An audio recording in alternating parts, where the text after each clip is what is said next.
5 जुलाई को custom officers Thiruvananthapuram international airport पर करीब 30 किलो सोना जब्त करके सीज करते हैं, जिसकी कीमत 13.5 करोड़ बताई जा रही है, जो कि एक कार्गो शिप से लाया जा रहा था और जिस पर address United Arab Emirates consultant UA का था। ये पूरा गोल्ड एक डिप्लोमेटिक बैग में लाया जा रहा था। इस गोल्ड के पकड़े जाने के बाद न सिर्फ एक बड़े गोल्ड रैकेट का पर्दाफाश हुआ, बल्कि एक पॉलिटिकल कंट्रोवर्सी भी शुरू हो गई। हेलो दोस्तों, वेलकम टू अद्भुत राजनीति। तो आज हम इस वीडियो में थिरुवनंतपुरम इंटरनेशनल एयरपोर्ट पर पकड़े गए गोल्ड, जिसने केरला में राजनीतिक उठापटक तेज कर दी है, उसके बारे में डिस्कस करेंगे और मैं आपको दूंगा एक एक डिटेल्ड इंफॉर्मेशन। कस्टम ऑफिसर्स को एक टिप मिलती है कि केरला में कार्गो शिप से गोल्ड स्मगलिंग का रैकेट चल रहा है। इस टिप पर कस्टम डिपार्टमेंट अलर्ट हो जाता है और कार्गो शिप में आया एक डिप्लोमेटिक बैग, जिस पर United Arab Emirates UAE consulate का एड्रेस था, उसे अपने कब्जे में ले लेता है। अब आप सोच रहे होंगे कि ये यूएई कंसुलेट है क्या, तो मैं आपको एक सिंपल वे में समझाता हूँ।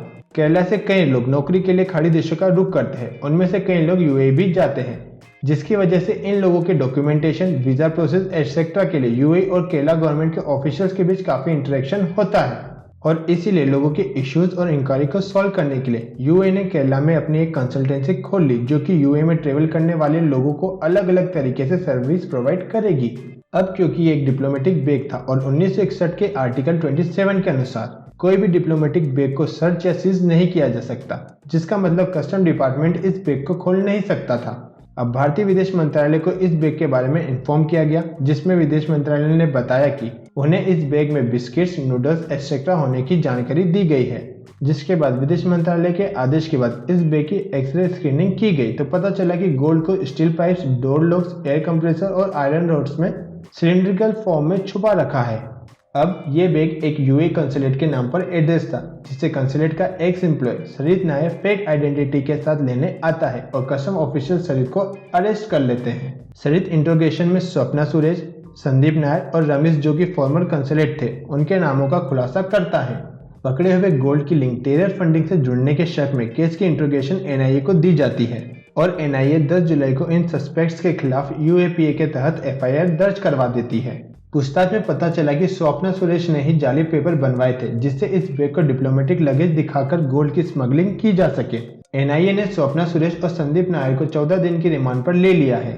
अब इस मामले के तार सीएमओ ऑफिस से भी जुड़ते नजर आ रहे हैं, क्योंकि इस केस की prime suspect Swapna Suresh Kerala government के आईटी डिपार्टमेंट में काम कर रही थी और स्वप्ना सुरेश को अपॉइंट करने वाले आईटी डिपार्टमेंट के सेक्रेटरी शिव शंकर थे, जो कि chief minister of Kerala Pinarayi Vijayan के भी सेक्रेटरी रह चुके हैं। पर जैसे ही शिव शंकर का नाम इस केस में सामने आया तो उन्हें 1 साल की लीव पर भेज दिया गया और उन्हें बाद में सस्पेंड भी कर दिया गया है। स्वप्ना सुरेश यूएई में पली बड़ी है और अबू धाबी एयरपोर्ट पर एक ट्रेवल एजेंसी के साथ काम करती थी।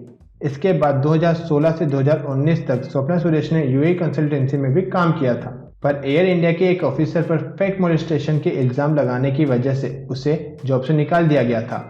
रिसेंटली स्वप्ना सुरेश को केरला गवर्नमेंट के आईटी डिपार्टमेंट में अपॉइंट किया था।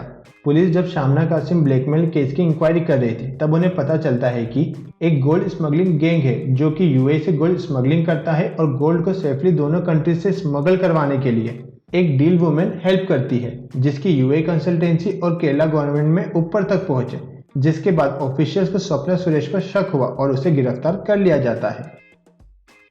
जैसे ही स्वप्ना सुरेश का नाम इस केस में सामने आया तो शक की सुई केरला के सीएमओ ऑफिस तक पहुंच गई, क्योंकि स्वप्ना सुरेश स्पेस पार्क, जो कि Kerala state IT infrastructure limited KSITI के अंडर आता है और जिसे head IT department of Kerala करती है, उसकी ऑपरेशन मैनेजर थी।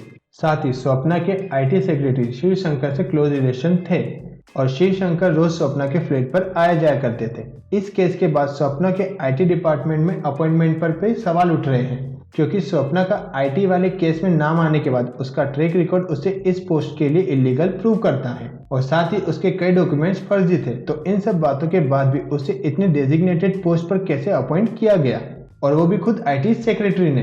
केरला के सीएम ने तो साफ कर दिया है कि उन्हें स्वप्ना के अपॉइंटमेंट के बारे में कोई खबर नहीं थी, जिसका मतलब मुझे ऐसा लगता है कि केरला में चीफ मिनिस्टर को कोई तवज्जो नहीं देता, क्योंकि जो डिपार्टमेंट खुद सीएम के अंडर आता है उसकी उनको भनक तक नहीं। अब जैसे ही स्मगलिंग केस सामने आया, वैसे ही केरला की अपोजिशन पार्टीज जैसे मुस्लिम यूथ लीग और यूथ कांग्रेस ने कुन्नूर में सीएम रेसिडेंस के बाहर प्रदर्शन करना शुरू कर दिया और सीएम के रेजिग्नेशन की मांग की। कुछ ही देर में प्रदर्शन वॉयलेंट होता देखकर पुलिस ने आंसू गैस के गोले और पानी की बौछार करके प्रदर्शनकारियों को खदेड़ने की कोशिश की।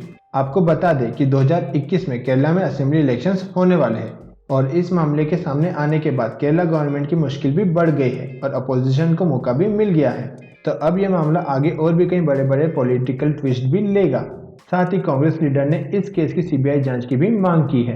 फिलहाल एनआईए इस मामले की पूरी जांच कर रही है और चीफ मिनिस्टर पिनरई विजयन का कहना है कि उनका इस केस से कोई भी लेना देना नहीं है, पर अब इन्वेस्टिगेशन ही बताएगी कि इस केस में किसकी कितनी हिस्सेदारी है।